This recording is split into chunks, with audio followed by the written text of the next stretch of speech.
जय हिंद मित्रों। आजना विडियो में આપણે કમ્પ્યુટરના ટોપ 100 પ્રશ્નો જોઈશું, જેનો આ પાર્ટ 5 છે। આની પહેલા 4 પાર્ટ અપલોડ થયેલા છે, જોવાના બાકી હોય તો એ પણ જોઈ લેજો। છેલ્લે તમારી ટેસ્ટ પણ લેવામાં આવે છે, તો વિડિયો વ્યવસ્થિત જોવો, પૂરો જોવો અને ટેસ્ટ આપી તમે તમારું નોલેજ પણ ચેક કરી શકો છો। એ સિવાય ફ્રીમાં આની પીડીએફ પણ તમને પ્રોવાઈડ કરાવવામાં આવે છે। કઈ રીતે મળશે તે પણ આપણે આગળ જોઈશું। તો જોઈએ ખૂબ જ અગત્યનો આ વિડિયો। MS વર્ડ क्या प्रकारનું સોફ્ટવેર છે? વર્ડ પ્રોસેસિંગ સોફ્ટવેર છે। MS વર્ડમાં બનાવેલી ફાઇલને શું કહેવાય છે? ડોક્યુમેન્ટ કહેવાય છે। MS વર્ડ ફાઇલનું ડિફોલ્ટ એક્સટેન્શન શું છે? .docx ડોક્સ્ટ। 2007 પછીના વર્ઝનમાં .docx વપરાય છે, એની પહેલા .doc હતું। વર્ડમાં નવું ડોક્યુમેન્ટ બનાવવા માટે કઈ શોર્ટકટ કી વપરાય છે? Ctrl+N વપરાય છે। વર્ડમાં ડોક્યુમેન્ટ સેવ કરવા માટે કઈ શોર્ટકટ કી વપરાય છે? Ctrl+S સેવ માટે S। સિલેક્ટ કરેલા ટેક્સ્ટને બોલ્ડ કરવા માટે કઈ શોર્ટકટ કી વપરાય છે? Ctrl+B એટલે બોલ્ડ થઈ જશે। બોલ્ડ એટલે ઘાટા। સિલેક્ટ કરેલા ટેક્સ્ટને ઇટાલિક કરવા માટે કઈ શોર્ટકટ કી વપરાય છે? Ctrl+I ઇટાલિક માટે। ઇટાલિક એટલે ત્રાંસા। વર્ડમાં અન્ડુ કરવા માટે કઈ શોર્ટકટ કી વપરાય છે? Ctrl+Z વપરાય છે। કોઈ પણ ક્રિયા તમે કરી લીધી અને તેને ફરીથી સુધારવા માંગો છો તો Ctrl+Z કરશો તો જેમ હતું તેમ થઈ જશે। કોઈ વસ્તુ તમે માન લો વર્ડમાંથી ડિલીટ કરી દીધું અને ફરીથી જોઈએ છે તો Ctrl+Z કરી શકો તમે। વર્ડમાં રીડુ કરવા માટે કઈ શોર્ટકટ કી વપરાય છે? Ctrl+Y વપરાય છે। વર્ડમાં પેજ બ્રેક ઇન્સર્ટ કરવા માટે કઈ શોર્ટકટ કી વપરાય છે? Ctrl+Enter। વર્ડ ડોક્યુમેન્ટમાં ફાઇન્ડ એટલે કે શોધવા માટે કઈ શોર્ટકટ કી વપરાય છે? Ctrl+F। વર્ડમાં ફાઇન્ડ અને રિપ્લેસ ખોલવા માટે કઈ શોર્ટકટ કી વપરાય છે? Ctrl+H। વર્ડમાં ટેક્સ્ટને પેજના મધ્યમાં સેન્ટર એલિમેન્ટમાં લઈ આવવા માટે શું વપરાય છે?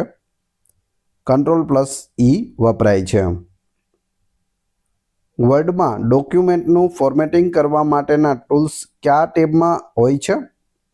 હોમ ટેબમાં હોય છે। વર્ડમાં હેડર અને ફૂટર કયા ટેબમાંથી ઇન્સર્ટ કરી શકાય છે? ઇન્સર્ટ ટેબમાંથી કરી શકાય। વર્ડમાં સ્પેલ ચેક કે ગ્રામર ચેક કરવા માટે કઈ ફંક્શન કી વપરાય છે? F7 વપરાય છે। વર્ડમાં માર્જિન અને ઓરિએન્ટેશન એટલે કે પોર્ટ્રેટ રાખવું છે કે લેન્ડસ્કેપ એટલે કે આડું રાખવું છે કે ઊભું, એ કયા ટેબલમાંથી સેટ થાય છે? તો તે લેઆઉટ ટેબમાંથી સેટ થાય છે। મેલ મર્જ ફીચરનો ઉપયોગ ક્યાં થાય છે? એક જ પત્રને ઘણા બધા સરનામા પર મોકલવા માટે। કોઈ પણ એક જ મેલ મોકલવો હોય ને ઘણા બધા મેલ એડ્રેસ પર મોકલવો હોય તો મેલ મર્જ કરી શકાય। બધાને એક કરીને 500 લોકોને મેલ કરવાથી મેલ મર્જ કરી અને તમે એક જ વખતમાં બધાને ઇન્વિટેશન આપી શકો છો। વર્ડમાં ગુજરાતી ફોન્ટનો એક પ્રકાર જણાવો। શ્રુતિ અને ગુર્જર, એ સિવાય પણ ઘણા બધા છે। વર્ડમાં ટેક્સ્ટની સાઇઝ એટલે કે ફોન્ટ સાઇઝ વધારવા માટે કઈ શોર્ટકટ કી વપરાય છે? Ctrl+ બંધ કાઉન્સ છે આ રીતનો તે વપરાય છે। વર્ડમાં પ્રિન્ટ પ્રિવ્યૂ ખોલવા માટે કઈ શોર્ટકટ કી વપરાય છે? Ctrl+F2। વર્ડમાં બે ડોક્યુમેન્ટની તુલના કયા ટેબમાંથી કરી શકાય છે? રિવ્યૂ ટેબમાંથી કરી શકાય।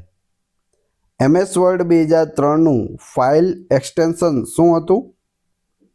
.doc હતું ડોક્યુમેન્ટ। વર્ડમાં બે પેજ વચ્ચેના અંતરને શું કહેવામાં આવે છે? સ્પેસિંગ કહેવામાં આવે છે.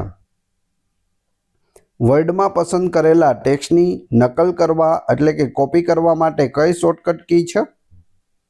Ctrl+C કોપી કરવા માટે યુઝ થાય છે. MS એક્સેલ કયા પ્રકારનું સોફ્ટવેર છે? સ્પ્રેડશીટ સોફ્ટવેર છે. MS એક્સેલમાં બનાવેલી ફાઇલને શું કહેવાય છે? વર્કબુક કહેવાય છે. એક એક્સેલ વર્કબુક શેની બનેલી હોય છે? વર્કશીટની બનેલી હોય છે. તેમાં અલગ અલગ વર્કશીટ હોય છે. એક્સેલ ફાઇલનું ડિફોલ્ટ એક્સટેન્શન શું છે? .xlsx 2007 પછીના વર્ઝનમાં. એક્સેલમાં રો અને કોલમના આંતરછેદને શું કહેવાય છે? સેલ કહેવાય છે. એક્સેલમાં ફોર્મ્યુલા હંમેશા કયા ચિહ્નથી શરૂ થાય છે? તો સમાન ચિહ્ન એટલે કે આ બરાબરની નિશાનીથી શરૂ થાય છે. કોઈ પણ ફોર્મ્યુલા નાખવું હોય તો પહેલા શું દબાવવું પડશે?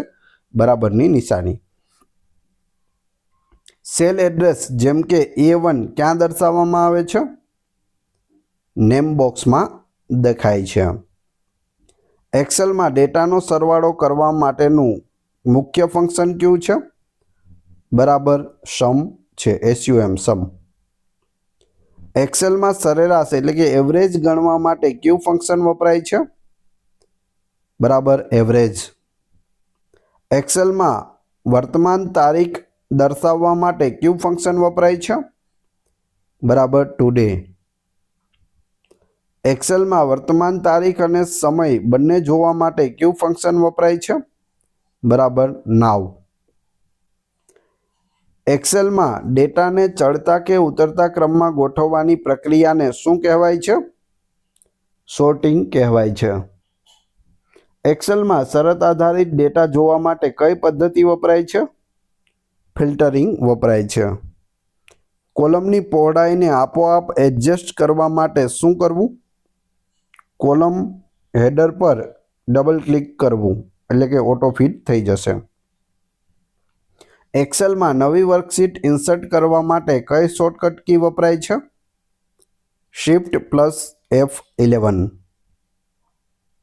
એક્સેલમાં આખી રો સિલેક્ટ કરવા માટે કઈ શોર્ટકટ કી વપરાય છે? Shift+સ્પેસબારનો ઉપયોગ થાય છે. એક્સેલમાં આખી કોલમ સિલેક્ટ કરવા માટે કઈ શોર્ટકટ કી વપરાય છે? Ctrl+સ્પેસબાર. ફોર્મ્યુલા બારનું કાર્ય શું છે? પસંદ કરેલા સેલનું સૂત્ર દર્શાવવું. એક્સેલમાં નંબરને કરન્સી ફોર્મેટમાં બદલવા માટે કઈ શોર્ટકટ કી વપરાય છે? Ctrl+Shift+$. એક્સેલમાં સૌથી વધુ કિંમત છે તે શોધવા માટે કયું ફંક્શન વપરાય છે? મેક્સિમમ વેલ્યુ શોધવા માટે બરાબર મેક્સ. એક્સેલમાં સૌથી ઓછી કિંમત શોધવા માટે કયું ફંક્શન વપરાય છે? બરાબર મીન. MIN એટલે કે મિનિમમ. એક્સેલમાં સેલમાં રહેલા અક્ષરોની ગણતરી કરવા માટે કયું ફંક્શન વપરાય છે? બરાબર LEN વપરાય છે. એક્સેલમાં ડેટાના ગ્રાફિકલ રજૂઆતને શું કહેવાય છે? ચાર્ટ કહેવાય છે. એક્સેલમાં ચાર્ટ ઇન્સર્ટ કરવા માટે કઈ ફંક્શન કી વપરાય છે? F11 વપરાય છે. એક્સેલમાં પીવોટ ટેબલનો ઉપયોગ શું છે? મોટા ડેટાને સારાંશ અને વિશ્લેષણ કરવા. MS પાવરપોઈન્ટ કયા પ્રકારનું સોફ્ટવેર છે? પ્રેઝન્ટેશન સોફ્ટવેર છે. MS પાવરપોઈન્ટમાં બનાવેલી ફાઇલને શું કહેવાય છે? પ્રેઝન્ટેશન કહેવાય છે. PPT. પાવરપોઈન્ટ ફાઇલનું ડિફોલ્ટ એક્સટેન્શન શું છે? .pptx છે 2007 પછીના વર્ઝનમાં. પ્રેઝન્ટેશનનો મૂળભૂત ઘટક શું છે જેના પર ટેક્સ્ટ ઇમેજ મૂકી શકાય છે? સ્લાઇડ. પ્રેઝન્ટેશનમાં સ્લાઇડનો ક્રમ બદલવા માટે કયો વ્યૂ વપરાય છે? સ્લાઇડ સોર્ટર વ્યૂ વપરાય છે. પ્રેઝન્ટેશન શરૂ કરવા માટે કઈ ફંક્શન કી વપરાય છે? F5 વપરાય છે. સ્લાઇડ પર આવતી ઇફેક્ટને શું કહેવાય છે? એનિમેશન કહેવાય છે. એક સ્લાઇડમાંથી બીજી સ્લાઇડમાં બદલાતી વખતે આવતી ઇફેક્ટને શું કહેવાય છે? ટ્રાન્ઝિશન કહેવાય છે.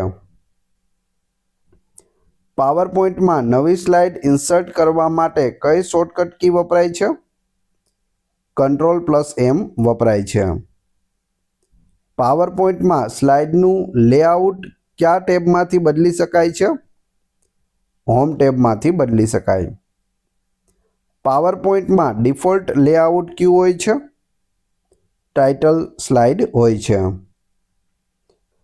સ્લાઇડમાં ટેક્સ્ટ માટેની જગ્યાને શું કહેવાય છે? પ્લેસ હોલ્ડર કહેવાય છે. પ્રિન્ટિંગ દરમિયાન સ્લાઇડની નીચે નોંધો એટલે કે નોટ્સ છાપવા માટે કયો વ્યૂ પસંદ કરવો? Notes page view. Slide show દરમિયાન એક સ્લાઇડમાંથી પાછળની સ્લાઇડ પર જવા માટે કઈ કી વપરાય છે? P અથવા તો બેકસ્પેસ વાપરી શકાય છે. સ્લાઇડ શો દરમિયાન સ્લાઇડ શો બંધ કરવા માટે કઈ કી વપરાય છે? એસ્કેપ કી વપરાય છે. સ્લાઇડના બેકગ્રાઉન્ડ માટેની પ્રી ડિઝાઇન કરેલી શૈલીને શું કહેવાય છે? થીમ્સ કહેવાય છે. પાવરપોઈન્ટમાં સ્લાઇડ શો દરમિયાન સ્ક્રીનને બ્લેક કરવા માટે કઈ કી વપરાય છે? B વપરાય છે. પાવરપોઈન્ટમાં કયું ફીચર તમામ સ્લાઇડ પર એક સમાન ફોર્મેટિંગ લાગુ કરવા દે છે? તો એ છે સ્લાઇડ માસ્ટર. પાવરપોઈન્ટમાં પેક એન્ડ ગો નો હેતુ શું છે? પ્રેઝન્ટેશનને અન્ય કમ્પ્યુટર પર ચલાવવા માટે તેની સાથે જોડાયેલી બધી ફાઇલોને એકત્રિત કરવી. સ્લાઇડ શો દરમિયાન વર્તમાન સ્લાઇડ પર જવા માટે કયું બટન વપરાય છે? N અથવા તો સ્પેસ બાર. MS એક્સેસ કયા પ્રકારનું સોફ્ટવેર છે? ડેટાબેઝ મેનેજમેન્ટ સિસ્ટમ છે, DBMS. એક્સેસમાં માહિતી સંગ્રહ કરવા માટેના મુખ્ય ઘટકને શું કહેવાય છે? ટેબલ કહે છે. ટેબલના આડા રેકોર્ડને શું કહેવાય છે? રો અથવા તો રેકોર્ડ્સ કહે છે. ટેબલના ઊભા સ્તંભને શું કહેવાય છે? કોલમ અથવા તો ફિલ્ડ. એક્સેસમાં ડેટાબેઝ ફાઇલનું ડિફોલ્ટ એક્સટેન્શન શું છે? .accdb 2007 પછીના વર્ઝનમાં. ટેબલમાં રેકોર્ડ્સને યુનિકલી ઓળખવા માટે કઈ ફિલ્ડ વપરાય છે? પ્રાઇમરી કી વપરાય છે. એક્સેસમાં ડેટાબેઝમાંથી ચોક્કસ માહિતી મેળવવા માટે શેનો ઉપયોગ થાય છે? ક્વેરીનો ઉપયોગ થાય છે. ડેટાબેઝમાં ડેટા ઇનપુટ કરવા માટે યુઝર ફ્રેન્ડલી ઇન્ટરફેસ કયું છે? ફોર્મ છે. ડેટાબેઝમાંથી આઉટપુટ મેળવવા માટે શેનો ઉપયોગ થાય છે? રિપોર્ટનો ઉપયોગ થાય છે. એક્સેસમાં સંબંધ સ્થાપિત કરવા માટે કઈ કીનો ઉપયોગ થાય છે? Foreign key. MS ઓફિસમાં ક્લિપબોર્ડનું કાર્ય શું છે? કટ કે કોપી કરેલા ડેટાને અસ્થાયી રૂપે સંગ્રહ કરવો. કોઈપણ વસ્તુ આપણે કટ કરીએ તો તે સામેથી જતી રહે, ક્યાં ગઈ હોય? ક્લિપબોર્ડમાં હોય. પછી જ્યાં પણ આપણે પેસ્ટ કરીએ ત્યાં તે આવી જાય છે. અથવા તો આપણે કોઈ પણ કોપી કરીએ વસ્તુ તો તે ક્લિપબોર્ડમાં કોપી થાય છે અને જ્યાં પેસ્ટ કરીએ ત્યાં ફરીથી આવી જાય છે. MS ઓફિસમાં થીમ્સનો ઉપયોગ શું છે? ડોક્યુમેન્ટ, વર્કશીટ, સ્લાઇડને એક સમાન ડિઝાઇન અને રંગ આપવા માટે. મેક્રોનો ઉપયોગ MS ઓફિસમાં ક્યાં થાય છે? વારંવાર થતા કાર્યોને ઓટોમેટ કરવા માટે મેક્રોનો ઉપયોગ થાય છે. MS ઓફિસ 2007થી ઉપરના વર્ઝનમાં ટાઇટલ બાર નીચે આવેલી મેનુ બારને શું કહેવાય છે? રિબન કહેવાય છે. MS ઓફિસમાં ફાઇલના કદમાં ઘટાડો કરવા માટે કયા ફોર્મેટનો ઉપયોગ થાય છે? .zip અથવા તો .xlsx અથવા .docx XML આધારિત. MS વર્ડમાં કટ કરવા માટે કઈ શોર્ટકટ કી વપરાય છે? Ctrl+X. MS વર્ડમાં પેસ્ટ કરવા માટે કઈ શોર્ટકટ કી છે? Ctrl+V. MS એક્સેલમાં સેલને એડિટ કરવા માટે કઈ ફંક્શન કી વપરાય છે? F2 વપરાય છે. MS પાવરપોઈન્ટમાં પ્રેઝન્ટેશનના પ્રથમ સ્લાઇડ પર જવા માટે કઈ કી વપરાય છે? હોમ કી વપરાય છે. MS એક્સેલમાં છેલ્લે કરેલું કાર્ય રિપીટ કરવા માટે કઈ ફંક્શન કી વપરાય છે? F4. MS એક્સેલમાં રો અને કોલમને એકસાથે સ્થિર એટલે કે ફ્રીઝ કરવા માટે કયું ફીચર વપરાય છે? ફ્રીઝ પેન્સ વપરાય છે. MS વર્ડમાં ડ્રોપ કેપનો ઉપયોગ ક્યાં થાય છે? ફકરાના પ્રથમ અક્ષરને મોટો અને નીચે સુધી વિસ્તૃત કરવા માટે થાય છે. MS પાવરપોઈન્ટમાં સ્લાઇડ શો દરમિયાન સ્ક્રીનને સફેદ કરવા માટે કઈ કી વપરાય છે? W વપરાય છે. W ક્લિક કરવાથી સ્ક્રીન છે સ્લાઇડ શો ચાલુ હોય તો પણ આખી વ્હાઇટ થઈ જશે. MS એક્સેલમાં ઓટોફિલનો મુખ્ય ફાયદો શું છે? ફોર્મ્યુલા અથવા ડેટાને ઝડપથી નજીકના સેલમાં કોપી કરવો. MS વર્ડમાં ગટર માર્જિનનો હેતુ શું છે? ડોક્યુમેન્ટને બાઇન્ડિંગ કરવા માટે વધારાની જગ્યા છોડવી. ગટર માર્જિન. MS એક્સેલમાં કોઈપણ સેલને સંપૂર્ણપણે સ્થિર બનાવવા માટે કયા ચિહ્નનો ઉપયોગ થાય છે? જે ડોલર છે તે ચિહ્નનો ઉપયોગ થાય છે. દાખલા તરીકે $A $1. MS ઓફિસમાં ક્યુ યુટિલિટી ટૂલ આપોઆપ સુધારાઓ કરે છે? ઓટો કરેક્ટ કરે છે. MS વર્ડમાં ટેક્સ્ટને જસ્ટિફાઈ કરવા માટે કઈ શોર્ટકટ કી વપરાય છે? Ctrl+J. જે એટલે જસ્ટિફાઈ. MS પાવરપોઈન્ટમાં કયા વ્યૂમાં સ્પીકર પોતાની નોંધો જોઈ શકે છે? આનો જવાબ જોઈએ તે પહેલાં વિડીયો પસંદ આવી રહ્યો હોય તો લાઈક અવશ્ય કરી દેજો અને ચેનલ ઉપર નવા હોય તો ચેનલને સબસ્ક્રાઇબ કરવાનું ના ભૂલશો. પ્રેઝન્ટર વ્યૂ આનો જવાબ છે. MS એક્સેલમાં બરાબર કાઉન્ટ ફંક્શનનું કાર્ય શું છે?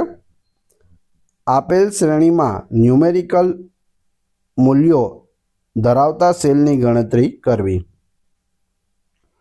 હવે તમારી ટેસ્ટ. જે આપણે વિડીયો જોયો તેમાંથી તમને અહીં પ્રશ્નો પૂછવામાં આવે છે જેનો જવાબ તમારે ક્રમશઃ કમેન્ટ બોક્સમાં આપવાનો છે.